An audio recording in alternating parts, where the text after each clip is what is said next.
Hello friends, welcome back to my channel. അപ്പോൾ ഇന്നത്തെ വീഡിയോയിൽ ഞാൻ നിങ്ങളുമായിട്ട് ഡിസ്കസ് ചെയ്യുന്നത് നഴ്സിംഗ് ഹോം റിലേറ്റഡ് ആയിട്ടുള്ള ഒരു ഇഷ്യൂ ആണ്. അതൊരു റൂമർ ആണോ അത് ഒറിജിനൽ ആണോ എന്നൊന്നും എനിക്കറിയത്തില്ല. എനിക്കൊരു കമന്റ് വന്നു, ആ കമന്റ് റിലേറ്റഡ് ആയിട്ടാണ് ഇന്നത്തെ വീഡിയോ. അപ്പോൾ നമുക്ക് സ്ട്രെയിറ്റ് വീഡിയോയിലേക്ക് പോകാം.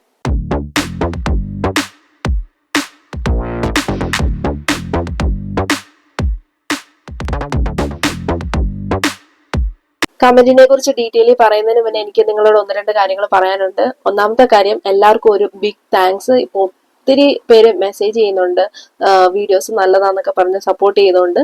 അപ്പം അതിനൊക്കെ ഒത്തിരി താങ്ക്സ് ഉണ്ട്. പിന്നെ ആകെ എനിക്ക് വരുന്നൊരു നെഗറ്റീവ് കമന്റ് കൂടുതലായിട്ടും ഞാൻ കണ്ടിട്ടുള്ളത് സൗണ്ട് തീരെ പോരാ എന്നുള്ളൊരു മെസ്സേജ് ആണ്. അപ്പം ഞാൻ പറഞ്ഞായിരുന്നു, ഞാൻ മൈക്കൊന്നും യൂസ് ചെയ്യുന്നില്ല, കുറച്ച് കഴിഞ്ഞിട്ട് മൈക്കൊക്കെ വാങ്ങിക്കാമെന്ന്. പക്ഷെ ഒത്തിരി പേര് ഇപ്പം മെസ്സേജ് അയക്കുന്നുണ്ട്, സൗണ്ട് കുറച്ചുകൂടെ കൂട്ടണം, മൈക്ക് വാങ്ങിക്കണം എന്നൊക്കെ പറഞ്ഞ്. അതുകൊണ്ട് ഞാൻ ഇപ്പോൾ ഒരു മൈക്ക് വാങ്ങിച്ചിട്ടുണ്ട്.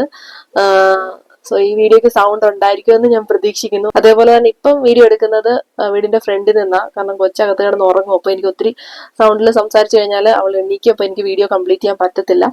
അതുകൊണ്ടാണ് പുറത്തോട്ട് ഇറങ്ങി നിന്ന് വീഡിയോ എടുക്കുന്നത്. അതുകൊണ്ട് തന്നെ കുറച്ച് പുറത്തെ കുറെ നോയ്സുകളൊക്കെ നിങ്ങൾക്ക് കേൾക്കാതിരിക്കും, വണ്ടി പോകുന്നതും അതേപോലെ തന്നെ കിളികളുടെ സൗണ്ട് ഒക്കെ.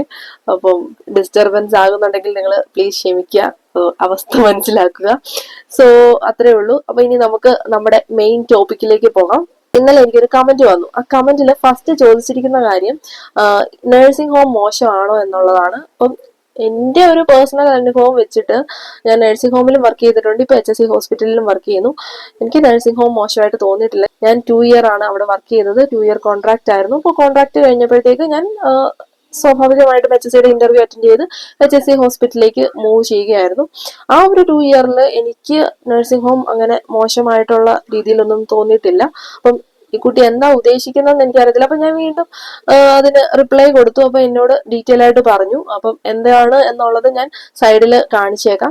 എന്നാലും ഞാൻ ആ കണ്ടന്റ് നിങ്ങൾക്ക് ഡീറ്റെയിൽ ആയിട്ട് പറഞ്ഞുതരാം. അപ്പൊ ഈ കുട്ടി ഒരു ഫ്രഷർ ആണ്, OIT കിട്ടി അയർലൻഡിലേക്ക് വരാനായിട്ട് നോക്കുന്നു. ഫ്രഷർ ആയതുകൊണ്ട് തന്നെ പലരും പറയുന്നുണ്ട് നഴ്സിംഗ് ഹോമിലാണ് കിട്ടാൻ ചാൻസ് കൂടുതൽ. പക്ഷെ അതേപോലെ തന്നെ എല്ലാവരും പറയുന്നു നഴ്സിംഗ് ഹോം ഭയങ്കര മോശമാണ്, നഴ്സിംഗ് ഹോമിൽ പാസ്പോർട്ട് പിടിച്ചു വാങ്ങിക്കുന്നു, അതുപോലെ തന്നെ ഒറിജിനൽ സർട്ടിഫിക്കറ്റ് ഒക്കെ പിടിച്ചു വെച്ചിട്ട് പിന്നെ നമ്മളെ പുറത്ത് വിടാൻ അനുവദിക്കുന്നില്ല. ഇങ്ങനെയൊക്കെയാണ് ആ കുട്ടി കേട്ടത്. അപ്പൊ എന്നെ സംബന്ധിച്ച് എനിക്ക് തോന്നുന്നത് റൂമർ ആണ് എന്നുള്ളത്. ഞാൻ വർക്ക് ചെയ്തെടുത്ത് എന്റെ കയ്യിലുണ്ടായിരുന്നു പാസ്പോർട്ടും ഒറിജിനൽ സർട്ടിഫിക്കറ്റും ഒക്കെ. ആരും എന്നെ പിടിച്ചു വെച്ചിട്ടോ അല്ലെങ്കിൽ റെസ്ട്രിക്ട് ചെയ്തിട്ടോ ഒന്നുമില്ല, പുറത്തൊന്നും വിടാതൊന്നും ഇരുന്നിട്ടില്ല. അപ്പം ഇങ്ങനെ എന്തെങ്കിലും വേറെ നഴ്സിംഗ് ഹോമിൽ നടക്കുന്നുണ്ടോന്നും എനിക്ക് അറിയത്തില്ല.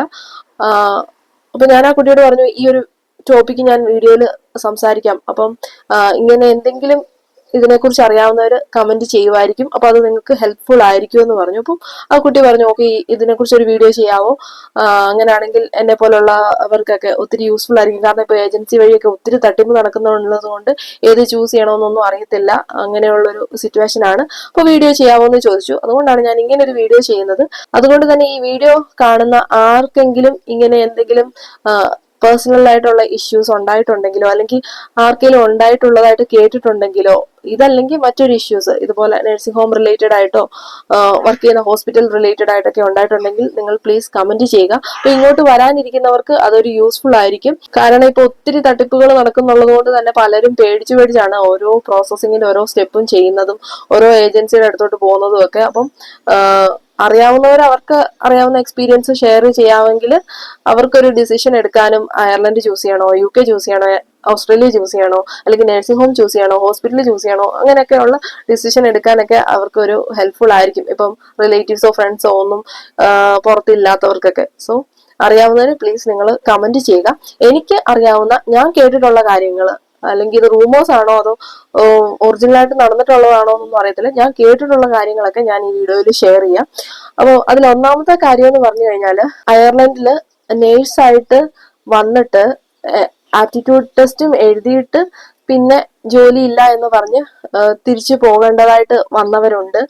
അപ്പം അവർക്ക് പിന്നെ വേറെ ഏതോ ഓർഗനൈസേഷനും അതുപോലെ തന്നെ യൂണിയനൊക്കെ ഇടപെട്ടും വേറെ ഏജൻസിയൊക്കെ ഇടപെട്ട് പിന്നെ വേറെ എംപ്ലോയറിന്റെ അണ്ടറിൽ ജോലി ശരിയാക്കി കൊടുത്തു. അപ്പൊ അങ്ങനെ കേട്ടിട്ടുണ്ട്.